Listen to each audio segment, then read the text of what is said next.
And if you get a reply at 10%, you're doing a great job. But when you Yep. text someone, our current, and I'll get into our ratios later, but we've been able to transform our business because of this new channel. We call texting the luxurious way of communicating with businesses because it Sure. truly is.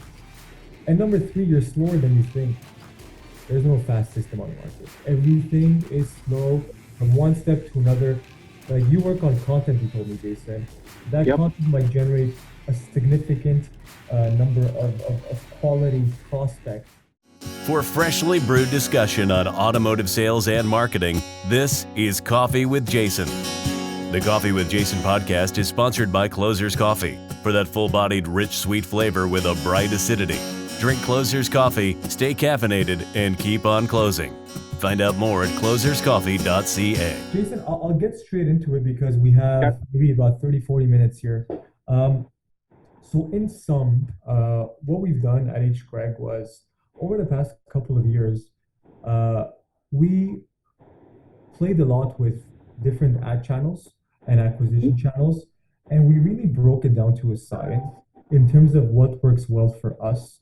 Uh, and we're a good case study because we run the largest, let's say, pre-owned operation in the nation, and we have a lot of successful new car brands.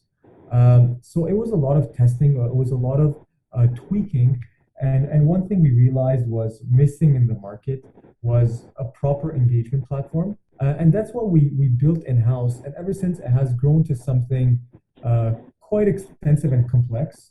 And it's something that we've built our foundation on, the foundation of success mainly. So we brought this over to the US with us. We've seen incredible results. It's something quite simple, yet it works. Okay. You know, and we have a very aggressive. It's usually the little things that make a big difference. Sure. And we typically have a very aggressive roadmap in terms of features that we're launching before the end of the year. And it's features that don't typically exist in the business today. Um, that being said, we took the conscious decision of getting into software. So myself and the president spun off this company called it Matador. Um, for numerous reasons, we'll get into that for another day. Yeah, I know. You'll have to tell me the story how you came up with that name. Yeah. So we came up with this with the name Matador, and ever since we started hiring devs locally in Montreal, and we're ready to kind of hit the market with the tool. We know we're gonna get we know we're gonna get fast adoption because of the people that are pretty much advising the brand. Everyone wants to know what's under the hood of HGreg in the US or HGregoire in Canada, and this is a chunk of it. Although we're not giving away our secret recipe, we're giving away the tool that brought us here. So before I get into all the presentation, it's been about 6 years we have exclusive partnerships and confidential partnerships with a lot of third parties. So we have our pixels on almost any third party that you can possibly think of. So when it comes to targeted marketing, we know exactly who to go after, and that's what makes this tool quite special. Three of the initial problems that we've identified is that many dealers still refer leads as leads, and no one's really diving deeper into that. And you know, they're really humans that are interested in your brand or some of the product that you have available for sale. And CRMs have pretty much forced us today to treat them like these robots that are that are hard to convert, that are hard to reach. I mean, it's ridiculous for me when I hear statements such as, well, your average BDC should reach 50% of total leads, and then set 50% appointments, and then 50% will show. Well, like, why? No, the customer is showing interest in your brand. As long as you have that type of mentality, you know how hard it is for a marketing team to generate sufficient amount of leads to then the BDC convert at 50%, so it's 50% of wasted efforts. For us, it just didn't make sense. The second point here was, we heard often from our customers, mostly in the US, don't text me, don't call me, don't email me, just text me. And this goes more and more for today's customers. And we used to take this personally back in the day, but we've realized that it's never the right time to call. emails It's true. oftentimes get spammed because of ridiculous mail servers of CRM. And if you get a reply at 10%, you're doing a great job. But when you Yep. text someone, our current, and I'll get into our ratios later, but we've been able to transform our business because of this new channel. We call texting the luxurious way of communicating with businesses because it Sure. truly is. And number three, you're slower than you think. There's no fast system on the market. Everything is slow from one step to another. Like you work on content, you told me, Jason. That Yep. content might generate a significant number of quality prospects. And those prospects get into CRM. By the time you click and find these new prospects, read the notes, where did they come from, engage with them, put a note in, schedule a reminder, it's slow, right? It is. So these are the three crucial issues that we identified before building the platform itself. Um, so basically, we want to brand ourselves as the fastest way to acquire a customer because Okay. that's what typically matters to us. At HGreg, even for Matador, everything's about speed. Like the Yep. faster you can interact with them, the faster you can engage with them, the higher chances you have of converting that conversation to a prospect at the store level. So there's four basic functionalities. Functionality number one, acquire new conversations, not leads. So that's what we want to focus on. We don't want to deliver you leads in a CRM. We're going to give you engaged customers directly into your inbox. That's Okay. number one. The way we're able to do this is because we have an ad operations team, number one. And number two, um, we leverage a lot of data that I would say no vendor currently in Canada is able to offer, like none. Unless you deal with Sure. marketplaces directly and you leverage their own products like traffic from Trader or Audience Engine from Kijiji, you're going to pay a lot of premiums. Um, Other than that, there's no other vendor in Canada or US that has the capabilities of tapping into in-market shoppers like we do. Number two, we enable Well, that's a pretty real-time. big bold statement. So go back for that because Yeah, sure. if you're going to say that, dude, you're going to have to really. I mean, that's bold. I'm sorry? So that's bold. That's cool. But Yeah. walk me through how you guys were able to do that. So basically, it's a lot of we're in the data business. Right? That's what Matador Okay. is. Matador is in the data business. The reason why HGreg has been so successful in the way that we market to today's shoppers is because we have data that no one else has, Okay. and pretty much ends And there. where I'm and where have sorry. you guys acquired this? How did you guys acquire this data? So we have 5, 10 year deals with the biggest marketplaces in North America. So these are 7 digit deals per vendor per year. Mhm. It's things that typically no other vendor can afford or can even kind of open up a conversation. Um, these are all things that we've pretty much put in place and grandfathered for quite some time now. Okay. So is this including Canada and the U.S. or just the U.S.?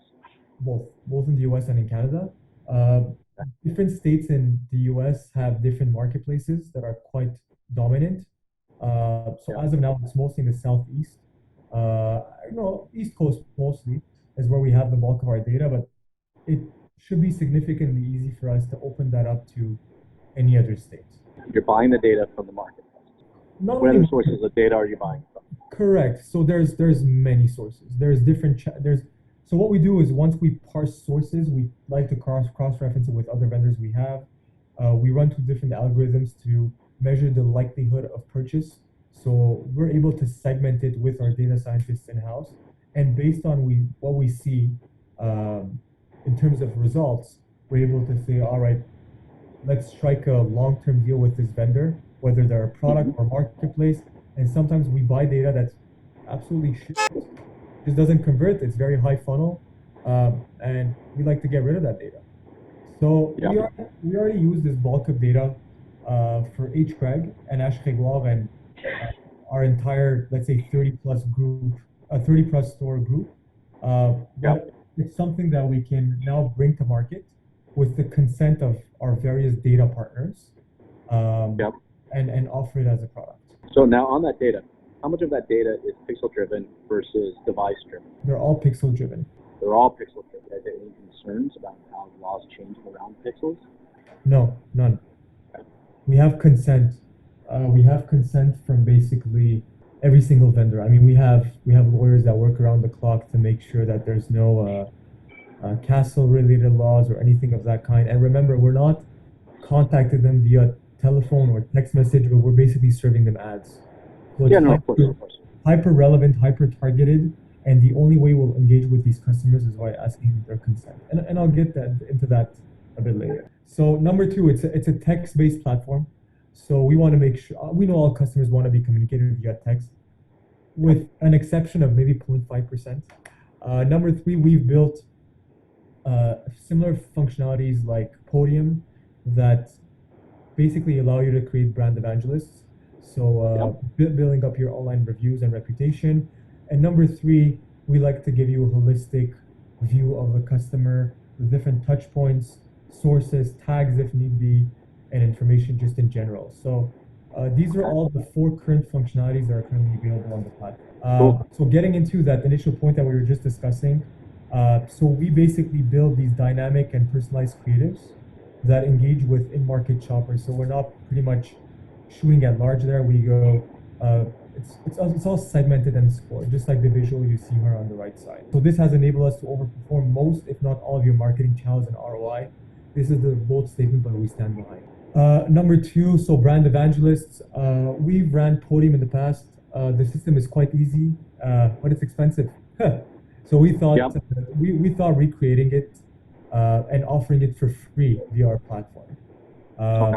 So basically, all of our stores today run Matador to generate reviews, and it's rare you find an HGregoire stores below a 4.5, 4.6. Lastly, for us, texting is a premium customer experience. We know that you can grow 10x your business just by using the right channels of communication. Today, throughout our group, 95% of prospects prefer to be texted. 99% of our texts will be read, unlike emails. You're lucky if it's the 10-15% mark, and we typically get a reply back of 75%. There's no other channel that can match this type of communication system. So in all, this is what the platform is. Now, in terms of what it looks like, so this is what the platform currently looks like. Driving straight into messages. Very similar to a CRM, where you have user profiles. You can attach your lead, assign yourself to a customer. You can add the people that want to follow the conversation itself, information about the customer, different inboxes in terms of what are my messages, my customers, and I want to see the overall communication happening throughout my organization. I can easily see it. And within this segment as well, you also have all the leads that we drive in directly through Facebook and Google, mostly Facebook right now because all the data is sent to our Facebook pixel. It's what we leverage for all of our customers. And look, this is a lead that came in today actually. It comes in this format. And look, right away, I mean, you never see this in current vendors. Our BDC replied back, "Hi, I see you have interest in the Q50. My name is Kim from HGregoire." The guy replied back, "What's the price? For what model? 50, I don't have 2 doors in the inventory at the moment. I want," it's very rare you see this type of engagement right away based on a lead that we generate through social channels. Sure. Are you generating that through messenger ads or through No. lead ads? Yeah, we generated through lead ads, and we built our own API that connects directly to our Matador platform. So all in all, it's this. I mean, we have very ambitious products that we're launching from now to the end of the year. I would like to get into it, but that's, I think, more on a phase 2 level once we see exactly. Yeah, no, this makes sense. Yeah, so basically our goal is to turn Matador into a customer data platform. So we want to be able to map with every single data source of yours. So your website, in-store, CRM, DMS, and being able to properly map out the journey of every single customer here on the right side and segment. So lead score, basically the likelihood of purchase and intent of every single lead. The technology is already built. Yeah, the technology is already built. All we have to do now is commercialize it and have it in the product. So, I mean, I think I've had a demo of every up and coming automotive platform. Many of them do a great job. Yeah, probably me and you have. Yeah, so many of them do a great job, but none of them offer a very holistic view of what's relevant to dealers today. Prioritizing leads, driving leads. So forget the word leads, drive conversations instead. Number three, allow a very simple and efficient way to engage and communicate with them. And number four, creating a truly omni-channel experience. Um, I mean, even a part of our Q1 of 2020, we're building these tablets where you check in at a reception. So now we have Yep. the PII data of the user. We know when you're there at the store level. We know when they're browsing websites. We even know when you're browsing a third party. And imagine seeing that customer journey entirely on Matador. And Yeah. imagine all the triggers you can create around it. So we're big fans of what we built, obviously, and we're ready to go to market. And we want to do it with, listen, obviously the goal here is to exit within a certain number of years, but at a very Sure, of course. considerably high MRR. There's no risks in any way, and if there is risks, it's all managed risks. What we want to do now is we want to partner with, and we want to have an advisory board that holds a lot of weight. We don't want to be working with anyone. We're carefully pick and choosing people that we want to have on our board, people that can be evangelists to the product, people that can help us sell the product or schedule demos. And to be frank with you, you're the first person that I'm currently meeting with. I know That's awesome. That's very cool. Yeah, I know you're influential. I know you can have a lot of ideas for the product itself in terms of the roadmap. And number three, I would love your name to be associated with not only Matador but with our group. Yeah. I think it can do well for both of us. And I also think that compensation-wise, we can both benefit tremendously after an exit of a certain number of years. But our basically President John sits on a lot of VC boards. So he's an angel investment himself, an investor himself. And he's angel, not VC. Yeah. He's angel, not VC. Well, he does a bit of both. So so he's there's a firm called Investissement Québec, which is Ange Québec, which is all the angel VCs of Quebec. He's one of the biggest contributors there. BCF Ventures that has, I think, a fund of 20 million per year for automotive startups. He's the president of that fund. So, the goal is to reach $150,000, $200,000 MRR, raise our first round, have a value on the business itself, grow it to $1 million a month, and then eventually exit and let everyone profit. But we want to make sure that everyone who comes on board will have value add. Sure. So we're not going to be meeting everyone, and I'm not going to be spending my time with talking about the platform with anyone. So yeah. What do you think? A couple questions for you, real quick. Sure. Are you seeing this as to get this into market? Do you see this as a tier 1, tier 2, tier 3 entry point? Like, where do you want to? Are you trying to attack all three of them simultaneously, or do you want to go OEMs and work down? Sure. Single points work up. Like, how do you see that? So for now, strictly tier 3. I think that's the best way to maximize the value of the tool. Also to charge a certain number that makes sense for everyone. Eventually, the goal here is to get it co-opt to many and the thing is, we have very close relationships with almost all OEMs, right? So yeah, that's why I wasn't sure if you were looking at going down the level and going down or going up. Yeah, it sounds like you could do both. Yeah, so basically, as of now, our entire group is using it, but we want to start building a customer base of significant value to then go to OEMs with a case study. We know we can pull some strings as it is now, but we think it's a bit too soon. I agree with you. I agree with you. Even John is currently sitting on the board of the CCIQ, which is the committee that regulates all of automotive across Canada.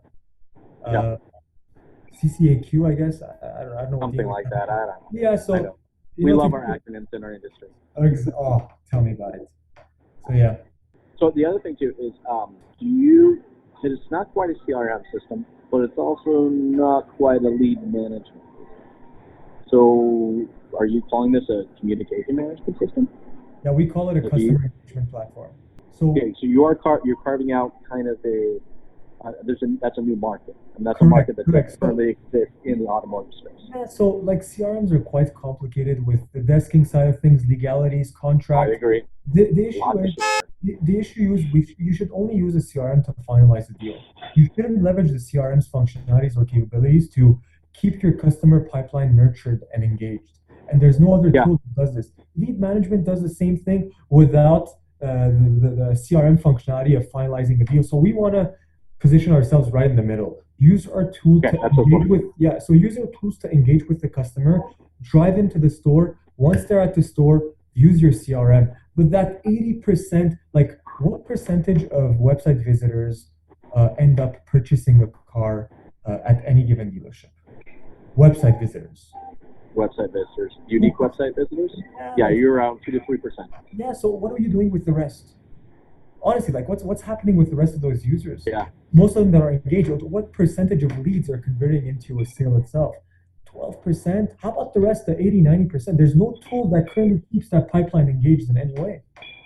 yeah, That's what we want to focus on. We want to create our own category that we call the customer engagement platform that also yeah. helps you build a fully omni-channel experience for your customer. So are you guys creating creative in-house? Is it all customized, or is it? Yeah, so good question. So once again, our strength on that, so we see it as two products. We see it as the platform being Yeah, a product. yeah, the 'Cause like, communication platform. yeah, because like basically you run Facebook lead ads, right? Why don't I tell you, hey Jason, like sell this product, the product itself, the platform itself to your dealers, and I'll just That's, give you API access so you can tie in all your Facebook leads back into our platform, and all of a sudden your customer is going to see a 4x increase on engagement, transparency, and I guarantee you're going to lessen your churn just by leveraging our platform for the dealers trying to engage with these customers. And I know we yes, will, you know.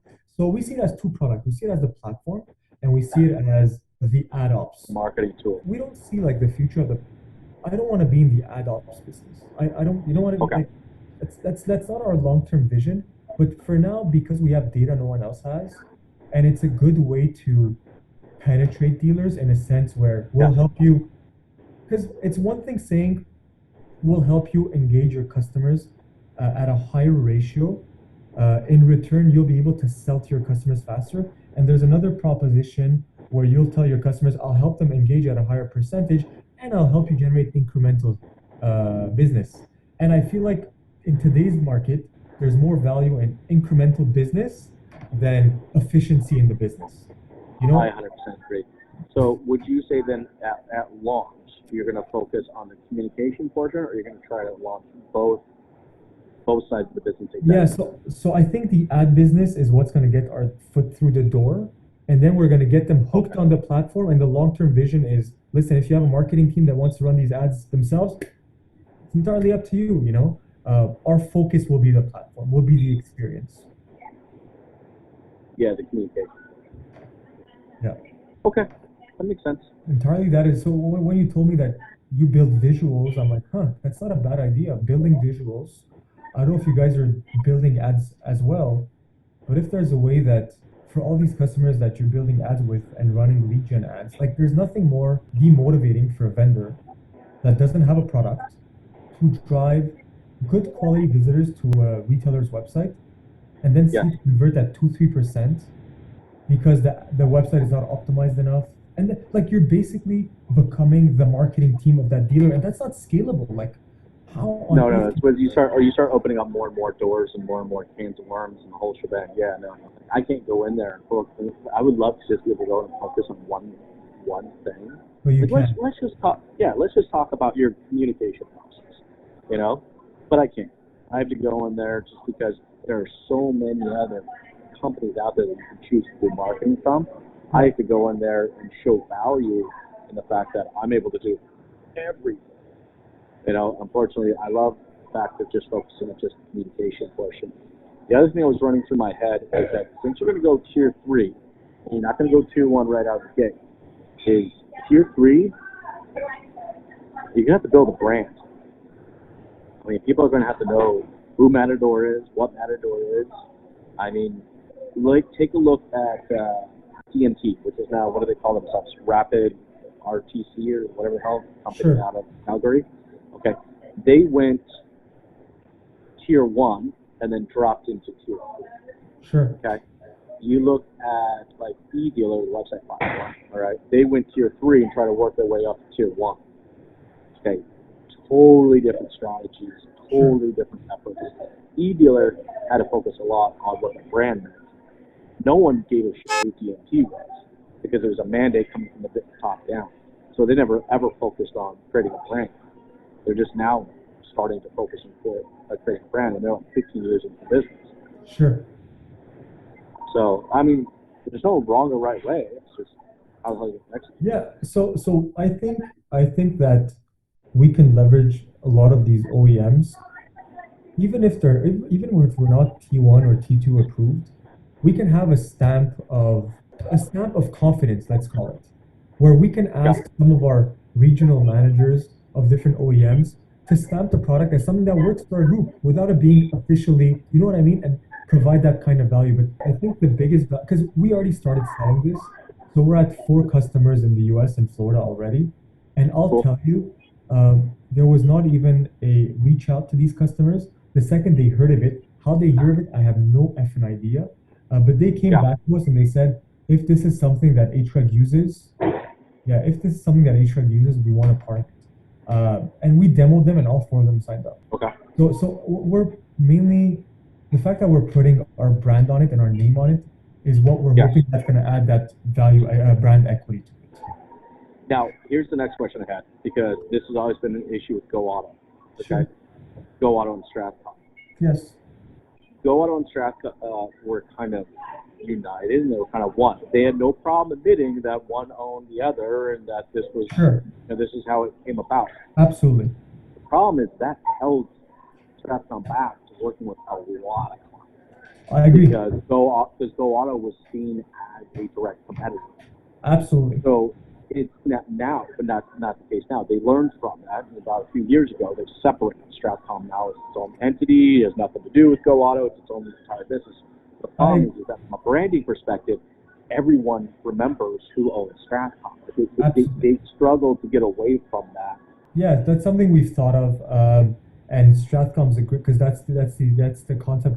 So we don't want to associate ourselves as the shareholders of the product. We're currently, our current titles is advisor to the product. So myself and John were advisors to the product.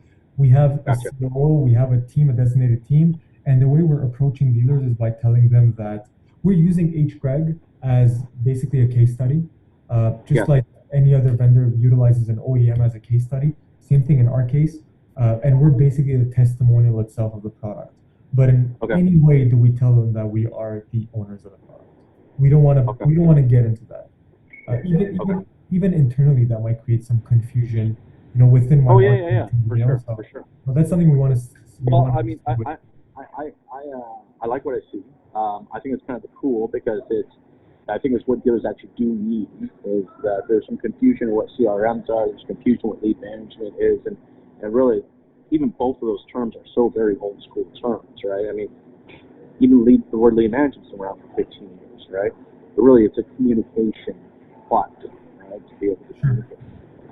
So I dig that. What are next steps? What's the plan of attack? Well, what we want to do is we want to put together this. So first off, I want to see if there's interest, for example, on your side to join the organization, because this is we're not using you as a consultant. You're going to be a part of this organization. We would like to have a face-to-face meeting, whether it's in Toronto or in Montreal.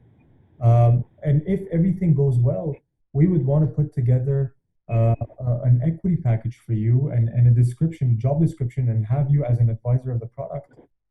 Sure. And that's what we want to do. That's where we want to go. But first, we want to see who was interested in the product. If you have the time for it, if you have any other ideas for us, maybe you'll tell us, hey, Harry, you know what? I think I can sell this and I can create significant revenue from it, but I don't see myself being a part of it in terms of an equity owner. That's fine as well. I just wanted to see your openness. I do think that it is a valuable tool that I definitely see my own clients using. I see value actually, I think all dealerships actually using it, because there is no real proper communication tool out there. Yeah, I mean, I definitely, there's synergy for sure. So, this is probably a good partnership for me. So I think probably the next step is exactly what you just said, is that there's obvious synergy, it makes sense. I agree in the product. It's not like I'm going to support a product and I don't think it's worth anybody's money, right? I think if you're saying next steps is like, hey, we should get together and jam out and figure out how you fit into the product, either as a part of the advisory board, as a reseller, as someone that supports it from a branding perspective, whatever it is, right? I guess that you're saying that would be the next step, is to just kind of figure out how I fit into the comms. Is that what you're saying? Absolutely, yes. Okay. Yeah, I agree with you. I think next steps is I probably come out to you guys and we jam, figure out kind of how I fit into this space. I will get on this right away, and I'll get back to you the next 24 hours. Beautiful. Jason, appreciate it, man. Thanks for your time. Thanks, Eric. Have a good one. Talk to you soon. Bye. We covered a bunch of great topics today. What stood out most to you? Be sure to let us know in the comments section below. And don't forget to like the post and share it to keep the conversation going. You can follow Jason on all social media platforms by following Strategy with Jason. You can find him pretty well everywhere you can share content. I hope we were able to get you thinking. And until the next time, have a great day.